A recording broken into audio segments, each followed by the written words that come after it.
siç është kjo e sotme. Në fillim, kur kam marrë informacionin e parë, më ka ardhur informacion që kishte një telefonat në policinë, në dhomën në sallën operative, që ka ndodhur ka ndodhur një vrasje, por nuk saksesuan se çfarë. Më pas u dha informacioni që ishte në fillim plagosin e gjyqtarit, sepse ai ka ndruar jetë gjatë rrugës që është transportuar për në spitalin e traumës, se kishte marrë plumba në krahëror, dhe më pas plagosin e dy tjerëve, sepse përveç kësaj, në informacionet më të fundit është që ai do të jepte vendimin, një vendim për prona, dhe vendimi ishte në favor jo të palës, të personit që ka shëruar, vendim në favor të palës tjetër. Çfarë kemi gjë të re të fundit, sepse autori e ka pranuar dhe ka dozuar pistolet. Atëherë ka informacionet në fundit që se si ka ndodhur ngjarja, sepse edhe kjo është pak a shumë kështu. Në momentin që gjyqtari ka vendosur në vendimin e tij të kaloj ose më saktë pro palës tjetër, ai ka nxjerrë armën e ka qelluar, më pas është larguar nga salla e gjyqit, ka dorëzuar armën te roja e gjykatës dhe ka qëndruar në obokun e gjykatës së apelit. Ai ka dorëzuar te roja. Ka dorëzuar armën te roja dhe më pas sa ka ardhur një nga patrullat e përgjithshme që ka qenë aty afër, nuk ka bërë rezistencë, por ka qëndruar aty derisa është arrestuar nga punojës policisë. Nuk ka tentuar të largohet, nuk ka tentuar të arratisë, por ka qëndruar në oborrin e gjykatës. Okej, një sekondë Alona, të lutem. Çfarë është kjo situatë? Si e psikologjiste këtë që tregoi Alona? Domethënë, e ka bërë i ftohtë fare. Në dijenin time është një konflikt i vjetër për një godinë që quhet në Shkodër shkolla rezervave, në cilën ka disa vendimarrje gjykatash edhe institucionesh. Të gjitha burojnë nga fakti që kjo pronë nuk është regjistruar rregullisht në regjistrin e pasurive të palyqshme.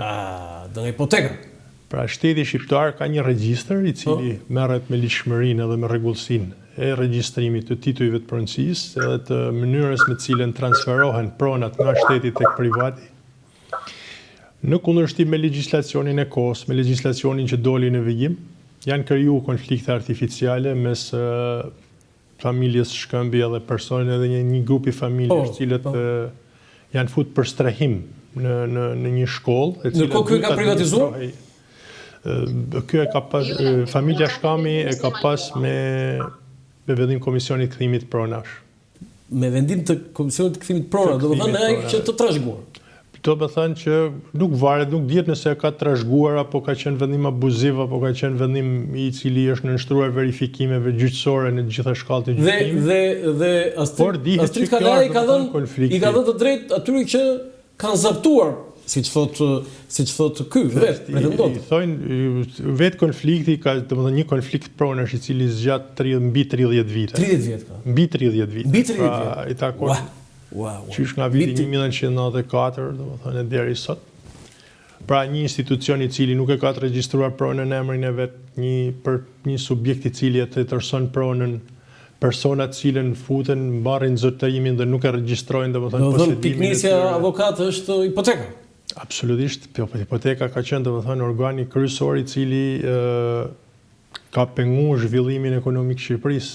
Ka qenë totalisht një organ i administratës, një parti politike e cila i shërbente partisë në pushtet edhe aleancave domethënë saj. Tani, një pyetje kam avokat edhe për ty Aulona, si ka mundësi, edhe ti në fakti ti Andi e the pak më parë që si ka mundësi Ministria e Brendshme tha që policia nuk mban përgjegjësi për sigurinë në gjykatë?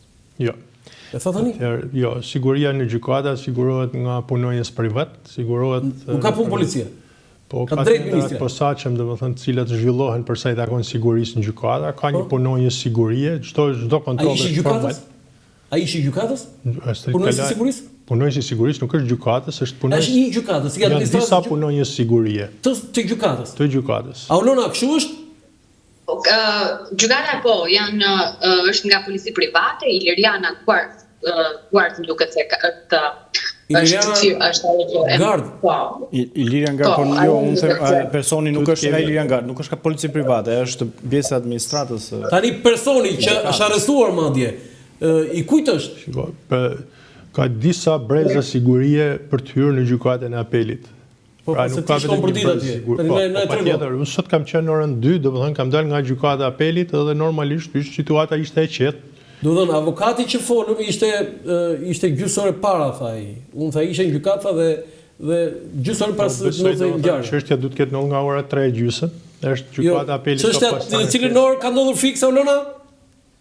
Tani rreth orës informacionet që kishin telefonat është rreth orës 3:30 ose 4 pa pak ka qenë një informacion, por që mund të ndodhte pak më herët për shkak sepse varet kur është bërë telefonata tek salla operative. Ka qenë pak si ende e pa qartë se çfarë kishte ndodhur. Por padyshim që ai unë të paktën çdo lloj gazetari që do të futet në seancën e telefonit nuk i lejohet brenda. Kështu që sesi nuk detektori që kalon nuk ka dhënë sinjal kur ai ka pasur një armë vetë. Po gazetarët i shikojnë kështu sikur mbajnë triton me vete. Detektori ka qenë jashtë funksionit besoj. Sot nuk e kam dëgjuar domethënë që të ajo pritë avokati po jep një fakt shumë të fortë, domethënë sot kur ju hyt atje. Kemi hyrë domethënë në gjykatë, kemi kaluar domethënë te detektori dhe nuk kishte domethënë sinjal që do të nuk kishte atë pipin e fatit. Tokën e ripitor, nuk i detektoi. Nuk patë sinjal fare. Nuk patë sinjal domethënë. Kjo po jep një fakt, po jep një detaj avokat Ylli Kameri që sot kur kanë qenë në gjykatën e apelit nuk kishte fare detektor, domethënë nuk kishte sinjal. Kjo komplikon goxha pas. Kjo pastaj po si ka funksionuar pastaj? Tash çështja atëherë çfarë duhet kemi parasysh që në momentin që janë konceptuar gjykatat shqiptare shikohet domethënë që janë konceptuar në formën e një akti korruptiv të jashtëzakonshëm, pra i dukshëm, edhe nga një sy i lirë. Në të njëjtën sallë të vogël, në një ambient domethënë të pamjaftueshëm, presin palët kundërshtar. Presin viktimat, presin paditësat të paditurit, ankusat, kundër ankusat, pra në një ambient domethënë shumë të vogël, një ambient domethënë i cili nuk besoj domethënë që është më shumë se sa 3 dhoma një kuzhinë, sipërfaqja, nuk i kalon as 100 metra katror. Ky është standardi me të cilin është vendosur pritja e publikut.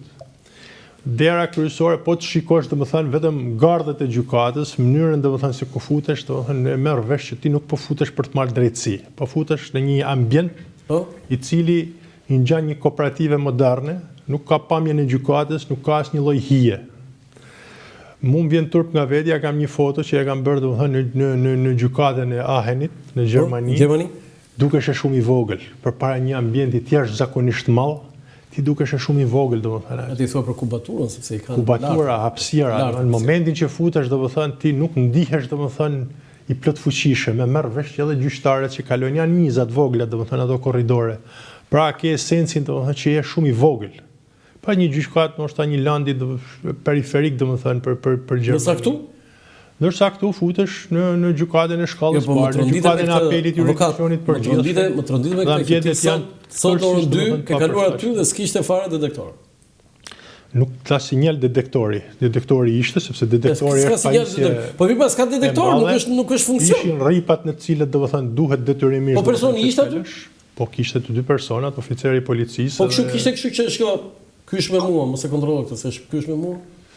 Po tash ne jemi të gjithë domethënë aty persona të cilët jemi të njoftur edhe që bëhen domethënë kjo, duket domethënë ky familiariteti. Pra vjen një moment që duhet të zhduket domethënë familiariteti nga ambientet publike, sidomos në ambientet domethënë që mund të përbënin rrezik domethënë për gjykatësit. Tani çfarë duhet bërë? Por kjo është detyrë një lloj inteligjencë e cila duhet merret me sigurinë e gjyqtarëve. Kjo është domethënë masat të cilat duhet merret, duhet sigurohet siguria e gjyqtarit, siguria e prokurorit, siguria e sekretarëve, siguria e ftuesave në gjykata. Po të gjithë duhet të jenë domethënë rrjedhoja një studimi të inteligjencës për mbrojtjen e personave. Nuk rezulton të jetë i tillë. Besoj domethënë që rregulloret janë kopje, fotokopje të vjetra të manualeve të mbrojtjes së personave dhe nuk kanë lidhje as pak me situatën domethënë ku ndodhemi.